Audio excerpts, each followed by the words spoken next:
महाकुंभ मेले की तैयारी चल रही थी। पृथ्वीलोक पर सभी धार्मिक स्थल जहां जहां कुंभ मेला लगता था खूब सज धज रहे थे।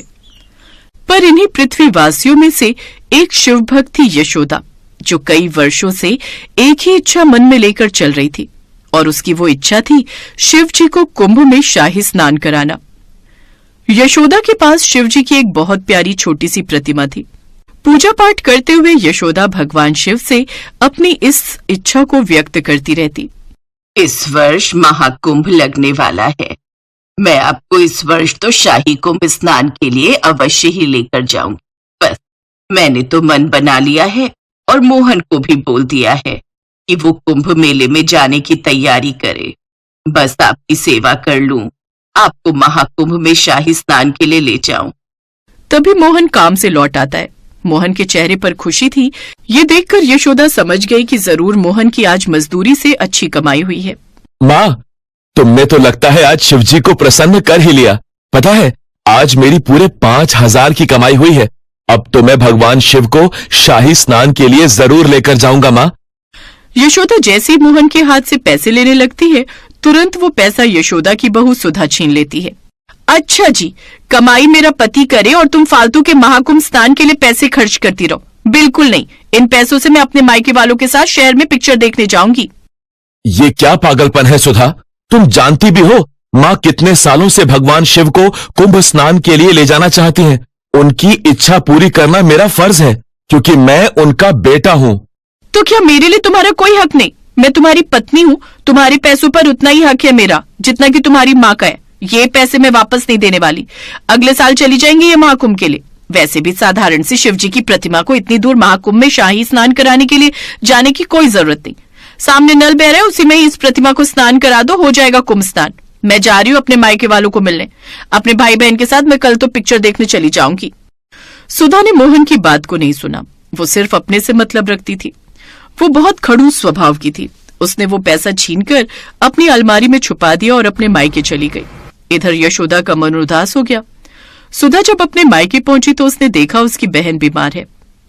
दीदी, मुझे तो बहुत तेज बुखार है, 1-2 दिन बाद ही घूमने के लिए चलेंगे।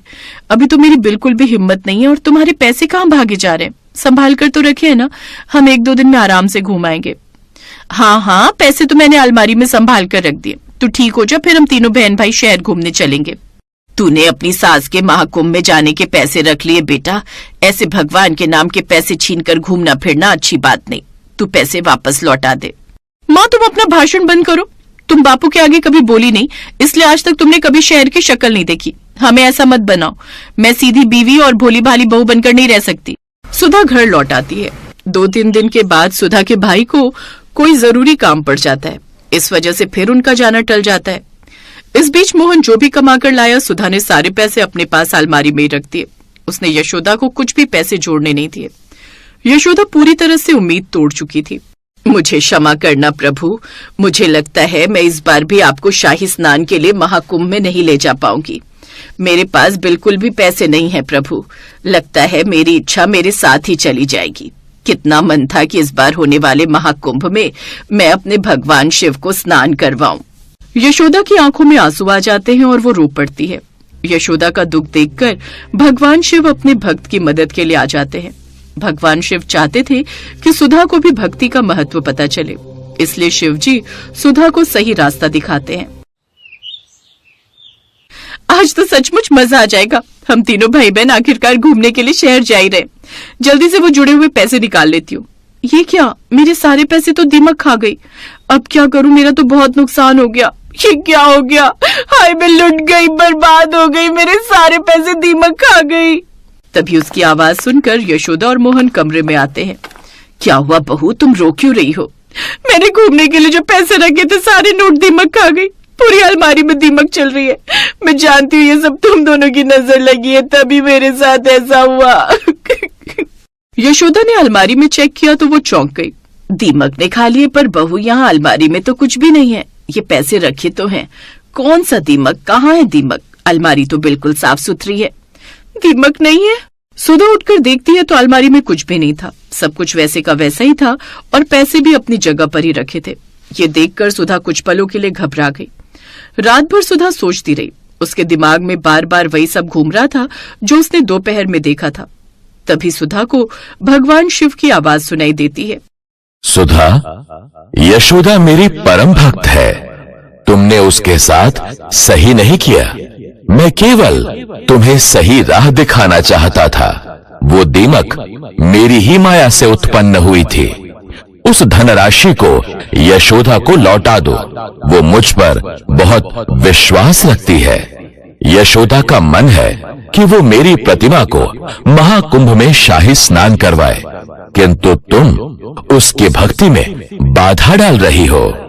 मुझे माफ कर दो प्रभु, मुझसे भूल हो गई। मैंने माँ जी की भक्ति को नहीं समझा। मैं माँ जी को आपकी भक्ति करने से नहीं रोकूंगी और अब से मैं भी आपकी भक्ति करूंगी। मैं भी माँ जी के साथ महाकुंभ में आपकी प्रतिमा को शाही स्नान के लिए लेकर जाऊंगी। मैं अपनी गलती को सुधारूंगी प्रभु। अगले दिन सुधा ने यशोदा को सारे पैसे लौटा दिए। उसने यशोदा से माफी भी मांगी और सपने की बात भी बताई। माँ जी, मैं भी आपके साथ शिव जी को महाकुंभ में शाही स्नान करवाने के लिए ले चलूंगी। मुझे भी महाकुंभ देखना है। ये तो बहुत अच्छी बात है बहू, हम सब चलेंगे अपने शिव जी को महाकुंभ में शाही स्नान करवाने। जीती रहो बहू, सदा खुश रहो। हे शिव शंकर, आपकी जय हो प्रभु। माँ, मैं महाकुंभ मेले में जाने के सारे इंतजाम करता हूँ। यशोदा अपने बेटा बहू के साथ शिवजी की प्रतिमा को लेकर महाकुंभ में शाही स्नान के लिए पहुंचती है और कुंभ मेले में गंगा नदी में शिवजी की प्रतिमा को शाही स्नान करवाती है।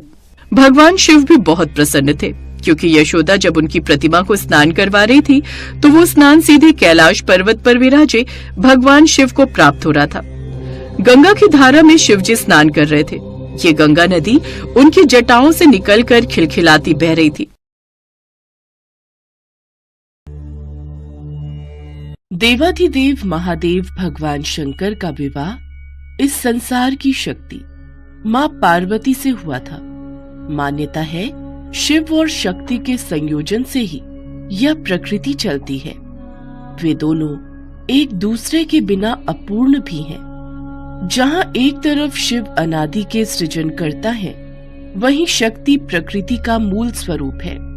माँ पार्वती पर्वतराज हिमालय की पुत्री हैं, जिसके अनुसार उन्हें शैलपुत्री भी कहा जाता है।